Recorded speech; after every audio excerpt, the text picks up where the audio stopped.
One thing we like to do each Monday is take a little bit of time to look at the new college football rankings.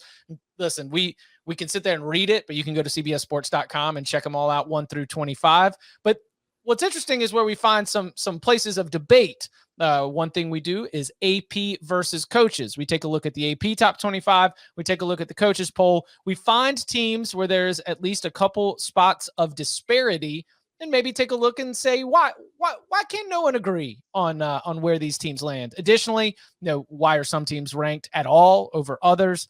Lots to chew on beyond just running through the top 10.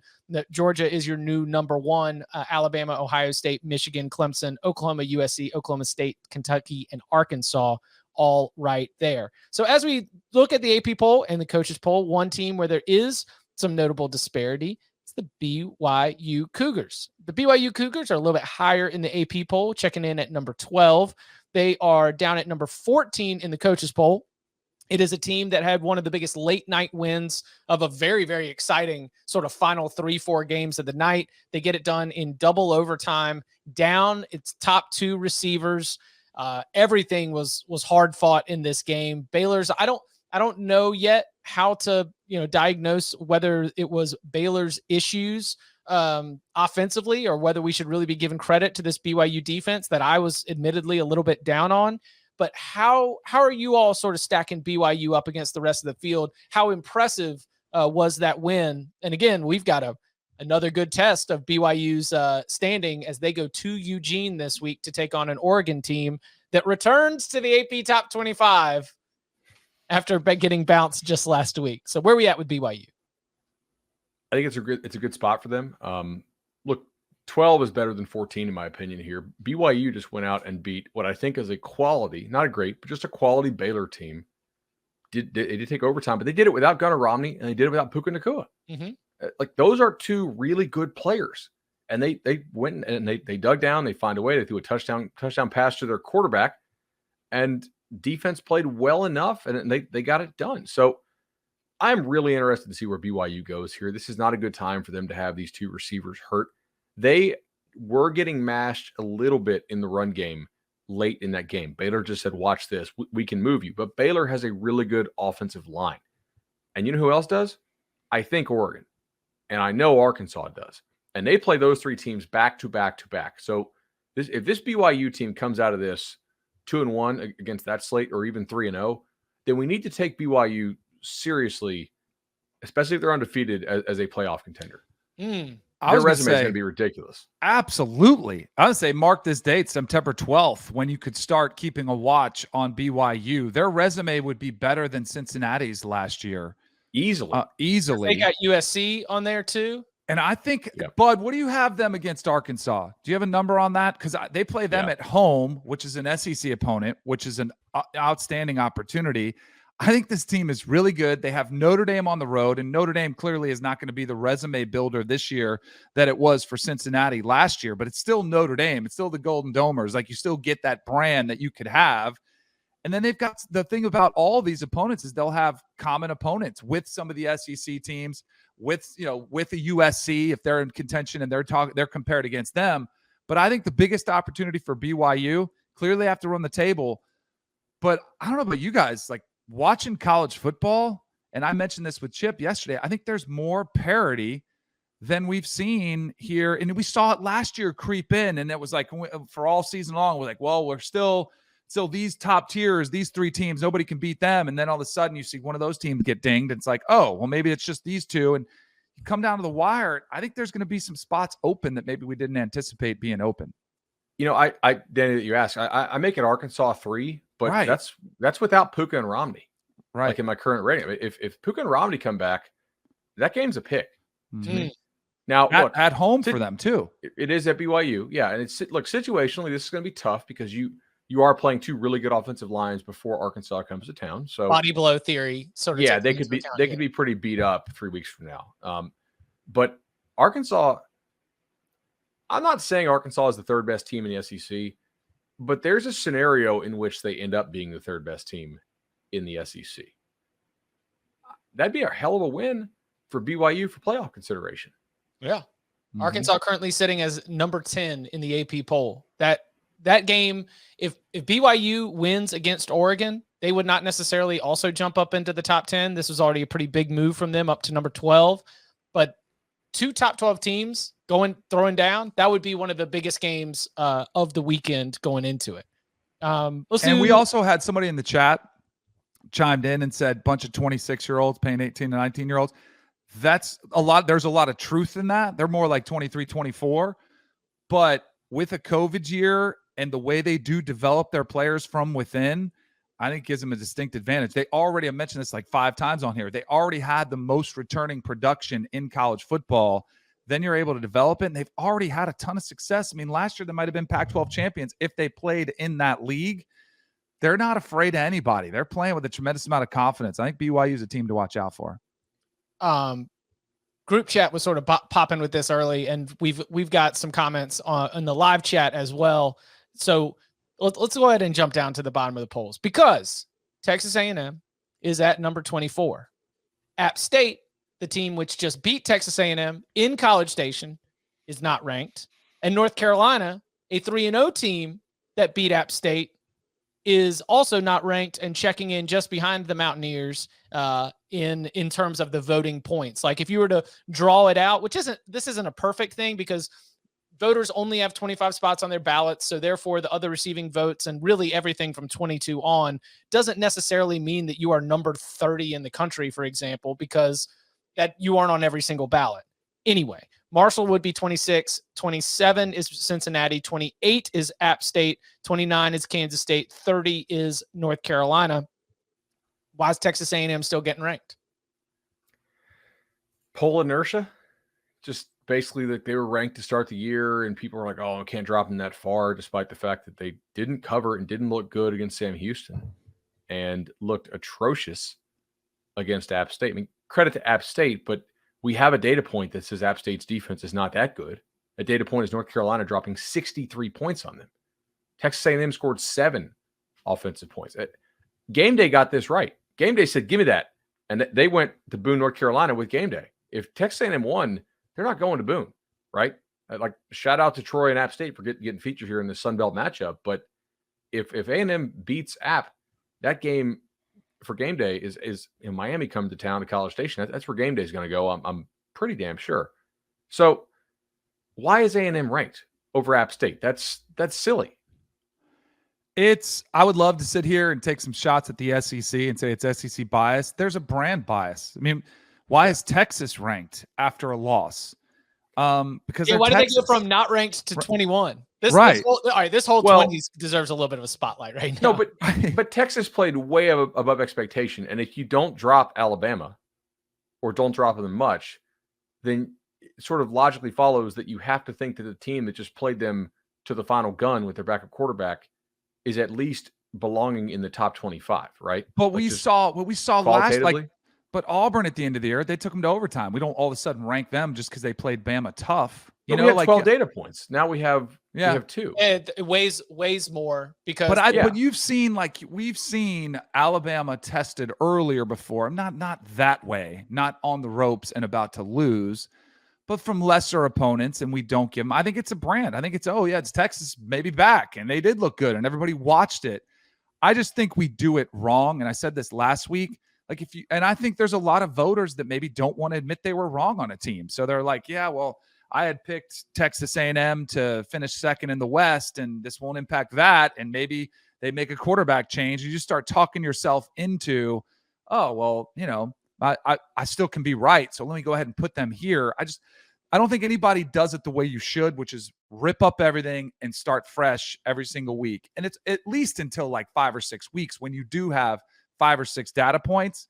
And I think a lot of people are lazy when they do their votes. Oh, Texas A&M, let me just drop them down and let me slot this team here, and they won, and let me slot them here. And it's kind of lazy. I don't think the people that vote actually watch a lot of film or put a lot of thought into it, because in their defense, they got deadlines, they got other stuff they got to do. And it's like, oh, I got to do this poll again. And I say this as somebody who had to do this at ESPN for a couple years. And eventually I was like, I don't want to do this anymore, because it is to do it right. It takes time, and you got to be willing to do the research and find out, maybe watch a few extra games that you didn't have time to get eyes on. And it's time consuming. Yeah, I don't want to vote. I mean, Right. Adam Silverstein asked me to vote in this CBS poll we do. And I was like, I really, it's going to make the poll worse. I'm not going to take the time to do this. Right. So like, and do it well. And I don't want to make the poll worse. But you're rare. A lot of people want to be a voter. And they'll do, hey, I can be a voter. Sure. All I have to do is fill out a ballot. And they take 5 minutes on a Sunday and throw it in. Yeah, that's true. It takes so much time. Yeah, I'm so so tired. To do it right, it does. It takes so much time. So to your point, Danny, I only fill out a top 50 for the CBS Sports 131. And the starting point is a self-sorting measure, because 50 is not the perfect midpoint of the FBS, but it's starting at the top of the standings. And it's like, do I think they're a plus value team? Yes, yes, yes, yes. And I'm pulling them, like start at the American Athletic Conference, do the ACC, and it's either a yes, no proposition from the start. And then I sort them against each other. And I don't even look at numbers until the very end.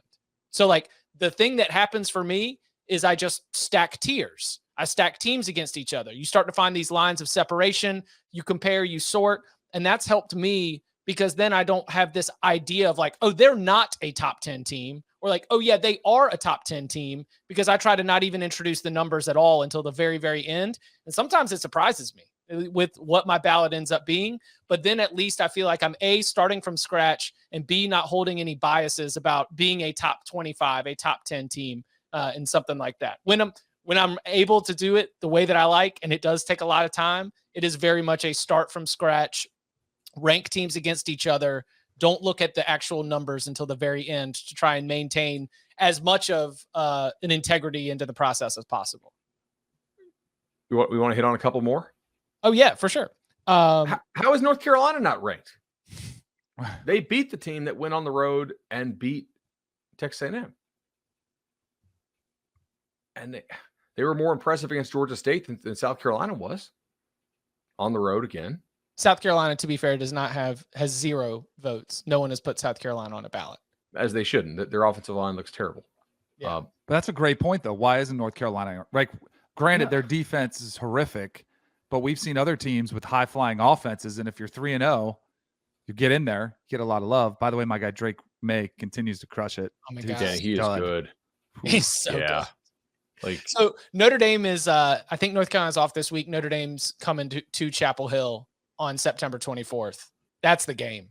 Yep. Like that's where if he's able to light up Notre Dame's defense, then we'll see North Carolina not only making a debut in the top 25, but probably moving up pretty high, because he's so good that their defense can still have its issues, and they'll be out there winning some games. I feel good about that win total pick right now.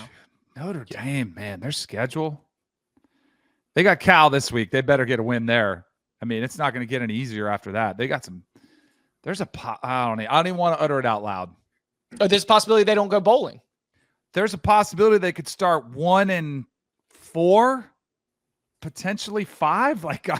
I think they'll beat Stanford, but I don't think Cal can score. No, I think. Oh, excuse me. They'll be 2-4 potentially. I think they'll beat Cal, but they could lose then to North Carolina. They could lose to BYU. We just talked about that game. Stanford's always a tough out. I mean, I would have said preseason that's a Sharpie W, but now you see them play a few times, and they got quarterback issues. They got all kind of issues going on. They do. The team that I thought was going to make a debut in the top 25 after last week that I was wrong about slightly was the Kansas State Wildcats, who just brought the wood to Missouri right now. Does Adrian Martinez, if he has success this year, is it only further indictment of Scott Frost as a coach? So his passing has been bad through 2 weeks. Like we're getting a lot of Adrian Martinez love, and I like the pickup for Kansas State, but it's because they're properly utilizing his legs. Adrian Martinez in that passing game for Kansas State so far has been terrible. Okay. Now, not quite as bad as Missouri's pass defense, who threw 4 picks in their own end and should have thrown 5. The Kansas State linebacker just straight up dropped one. But there were a lot of short fields set up for Kansas State. I think Kansas State's defense is nasty. They got a couple legitimate NFL guys on it, but I am not seeing the passing game dimension yet from Kansas State. So I'm not on the Adrian Martinez is all that train just yet. I need to see them be somewhat okay in the passing game, and it just doesn't look good. His coach, who's coaching him, calling his plays, is Colin Klein. Yep. Very similar skill set. Like, he was not known as a great passer, but if I remember the Manti Te'o doc that I just watched, and I had forgot about this, he was at the Heisman ceremony, correct? Like, and I think that's maybe the exact type of guy you need to mentor and develop a system around Adrian Martinez that played a lot like he does. That backfield is like, if you are a linebacker going up against Kansas State and you've got a quarterback with legs and you've got Deuce Vaughn, like that is very tough for you to stay. Like, where is this ball going to be? And either one of these players can make a play in the open field. Kansas State, again, super impressive win against Missouri. No bueno for the Alpha Nerd, as Missouri now has to carry that loss on to the rest of the season. Any other sort of poll thoughts? I had Michigan State on here. Michigan State is 11 in the AP Top 25 poll, 9 in the coaches poll. I mean, Michigan State crushed Akron. It's 52-0. Like, you got 2 MAC wins, one a little bit more impressive than the other. We'll see. That's a really high ranking, but I also don't have other teams that I say for sure should be in that spot ahead of you. I do. What about Oregon State? Oregon State goes on, like they go and they beat Boise, then they go turn around on the road. It's a very tough place to play, and they beat Fresno. And granted, the Fresno game was close, but that's 2 way more impressive wins than most of these teams in this poll have so far. And Oregon State has legitimately looked pretty good. What about Mississippi State? Mississippi State went on the road and just thoroughly outplayed an Arizona team that the week before beat the pants off San Diego State. Now, San Diego State might not be any good, but transitively, Arizona has to have a little more respect in the win column, and you go on the road to the desert and play them, and that was good. What about Washington State? They just beat Wisconsin. Right. That's what I'm saying, on the road. Playing Wisconsin's game. I think I'm not sure these voters are paying attention, man. Like, no offense. They're not, to but it's just lazy because it's just lazy. They don't know. Like, if you looked at Miami, like, resume based, its preseason perception helped so much. Miami didn't look great against Southern Miss, and they blew out Bethune, who's, they should blow out Bethune. Like, and I'm not trying to pick on Miami, but there's several teams in here that if you just went on resumes alone, it's like, so what? They've beat a couple cupcakes, and there are teams on there that may not get this opportunity because they might lose before, and then they just never get ranked, and you kind of forget about them, and then it kills the perception of the Pac-12. Like, oh, who have you beaten? You haven't played anybody. Your conference sucks. I'm frustrated today with the top 25, in case you didn't know. Grinding my gears, that AP top 25. What about Syracuse? Yeah. I mean, do I think Syracuse is a top 25 team? Not really. Do they have a top 25 resume? Yeah. They spanked Louisville, and then Louisville went on the road to the bounce house and beat UCF. They also crushed UConn like a top team would do on the road. Week 4 to week 5 is when your preseason consideration needs to be worked out of your ranking brain. Yeah. Like, if you want to hang on to Texas A&M, I don't agree with it, but I will listen when you say, I think that was an aberration. And also I have App State ranked, right? Like, if on your ballot, you've got Texas A&M and you pulled up App State and you say, I think that Texas A&M had a bad day and that they will be playing better, I will say, okay, because it is still week 2. But by the end of September, man, you are who you are. And so I think that anything that you're trying to hold on to from a rankings inertia point, that's got to be out. You've got to be able to look at all these the way that we are, judging you by the results that you have on the field. Is that a fair time to draw in the sand? 4 weeks? Yeah, I think so. Sure. I mean, because like we're October, gonna rip this first all week up October. Again. Yeah, I think Connolly told us once, like week 5, week 6, it's out of the model for SP Plus. Yeah. Like anything that he had factored in preseason, it like slowly goes down in how much it counts. And then by like 5 or 6, I could be wrong about that. Sorry, Bill. But I think I remember you explaining that here on the Cover 3 podcast during one of your visits.